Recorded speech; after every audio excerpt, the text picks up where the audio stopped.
What is it you want to know, miss? To tell you the truth, I don't know very much about mammoths, and I'm not here as a student. In fact, I'm a lawyer. It's all right. Nobody's perfect. All the same, the study of the Pleistocene period is fascinating. I'm sure it is, but I'm sorry to say my current mission is totally monopolizing my time. Another time, maybe. Ah, that's what they all say. But anyway, let me present myself. I'm Cornelius Pons, Emeritus Professor and Lecturer at the University of Brockonairs. I'm proud to say that I'm head of the Department of Paleozoology at our university. Kate Walker. Pleased to meet you.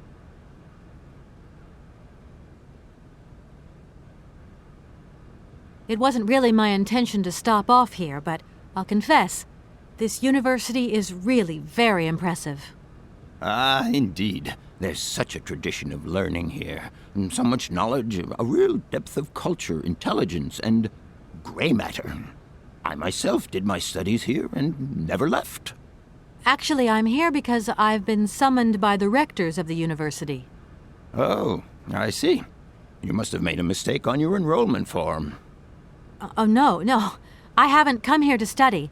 I have an important matter of inheritance to attend to. I have to find the heir. And you hope you will find him here? I'm not altogether sure. But you see, my train broke down coming into Barrackstadt station. In that case, my dear, you must come to one of my lectures. Here's a question for you.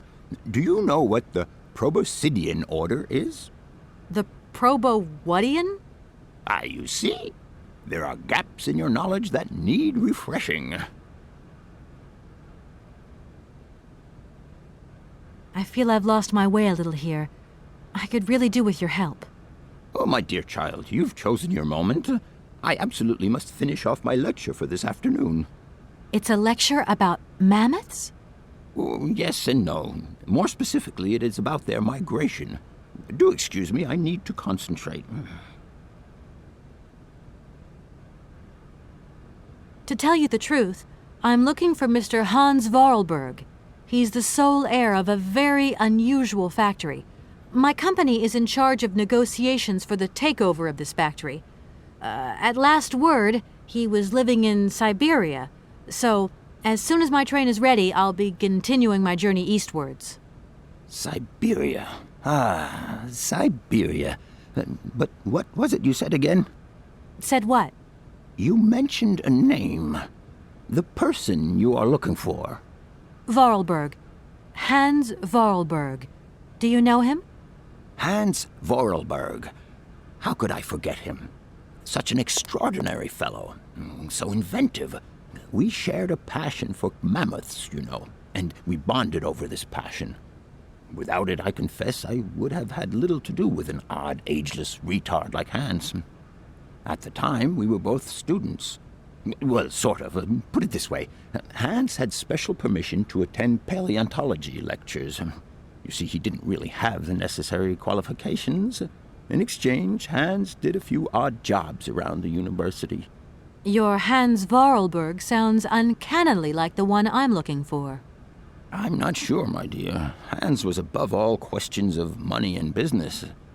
Just to imagine him running a factory, perish the thought. Can you tell me a little bit more about him? He was always a mystery to me. He never said very much, never quite seemed to grasp what you said to him. He expressed himself instead through his incredible mechanical contraptions. His inventions, I admit, have been much appreciated by the university.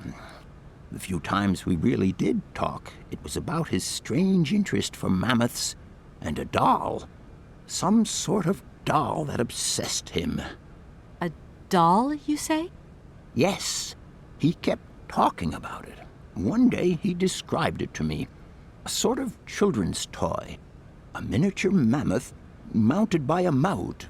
It appears he found it in a cave not far from his home. The event all sounds very dramatic. His account was slightly confused, but it awoke a great interest in me. What do you mean? To my knowledge, there is only one tribe who made figurines featuring a maut, and that tribe is the Yukols. They live in the farthest reaches of Syberia, and for them, the dolls constituted a sacred object, illustrating one of their central legends. How such a doll made the journey from the frozen Siberian north to a cave in the French Alps is a mystery to me. Even today, it is beyond my comprehension. Have you considered that Hans Vorarlberg was maybe making it up? You said yourself he didn't seem to have all his mental facilities intact. No, that's impossible. Hans couldn't invent a story like that. The doll is a sacred part of the Syberia legend. He described it to me in exact detail. Syberia itself is a chimera that paleontologists of the world are very fond of pursuing. Arriving in Bergstadt is an amazing experience. I've never seen such a station. You came by train? Yes, in a kind of clockwork train with a spring mechanism that winds down regularly. You mean you drive a train? Young ladies of today never cease to amaze me. Oh, no, I'm not the engineer. The train's engineer is actually an automaton. I am sorry, all this probably sounds very strange. A clockwork train, driven by an automaton. I once knew a man long ago who could have invented such a train. It was he who designed the bandstand in the main square. To think that he was even capable of creating such a gadget. He was astounding, a true genius. But oddly, at the same time, he was also almost a child. It was as if his mental and physical evolution had definitively halted at the age of 10. Can you believe that? Yes. I think I can believe that. At least I'm beginning to. My train stopped in a peculiar aviary. It's very odd. A lot of bird species seem to seek harbor there. Ornithology is far from being my favorite subject, but I must concede that the station is the pride of the university. It was initially intended for teaching purposes, but then birds started arriving from all around the world. It seems that there are still rare species breeding there and flourishing. Are there? Can you give me an example? I have been told about a kind of bird with peculiar habits. Let's see now, the Amazon cuckoo, that's right. But, I'm so foolish, I can't remember what was so special about it. Just that its behavior is very peculiar. The Amazon? Where's the Amazon? What is the Amazon? I'm sorry, my dear, but one cannot learn everything in a lifetime. Specialization is the key to real knowledge. Why don't you pay a visit to our library? Thank you very much. If I were to say Forest Sauvignon to you, what would you say? Oh, let's see. Sauvignon. Sauvignon? I would say it's some kind of tropical shrub, don't you think? We are talking about the same plant, then. It is a very rare shrub with small, juicy fruits.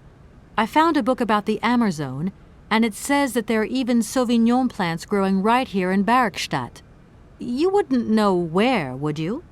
Amazon Sauvignon plants here? No, I don't think there are any. Hardly implausible, but you should ask the station master. He is keeper of the greenhouse at our university, so he could tell you more than me. Oh, thanks very much. Professor, how do I say this? You see, I didn't think I'd need a lot of money when I set out. And it turns out I need money after all. It's a delicate matter, I know, but I was wondering if you could help me out. My dear, it would be a pleasure, but you see, I barely have enough myself to cover my meager expenditure on what I'm paid by the university. Sorry, I didn't mean to offend or... However, if we look at the example of Hans, it is true that our university always rewards people who perform some service for it. This is our dear rector's jurisdiction, however. I'll leave you in peace. I hope I haven't disturbed you too much. Sorry? No, not at all, my dear child.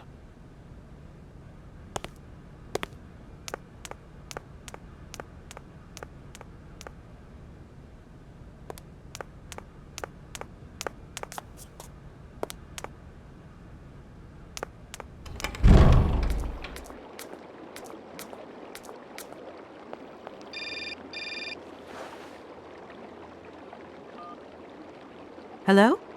So, you got him then, this heir? Ah, it's you, Mr. Marson. Good day, and how are you, sir? I'll feel a whole lot better when this whole business is over and the sales contract is signed. Where the hell are you? I'm in Barkstadt. What? What in God's name are you doing there? It's a magnificent university town. It would appear Hans Vorarlberg once passed by here several years ago. So if he isn't there anymore, then there's no point hanging around. I hear what you're saying, sir, but I have good reason to believe that Hans Vorarlberg is still alive. For the time being, I'm trying to gather extra information from people who have known him. What's your next destination? I'm not exactly sure yet. Doesn't sound like you know too much, Kate. I just need a bit of time, Mr. Marson. Yeah, well, time is what you ain't got. Keep me posted.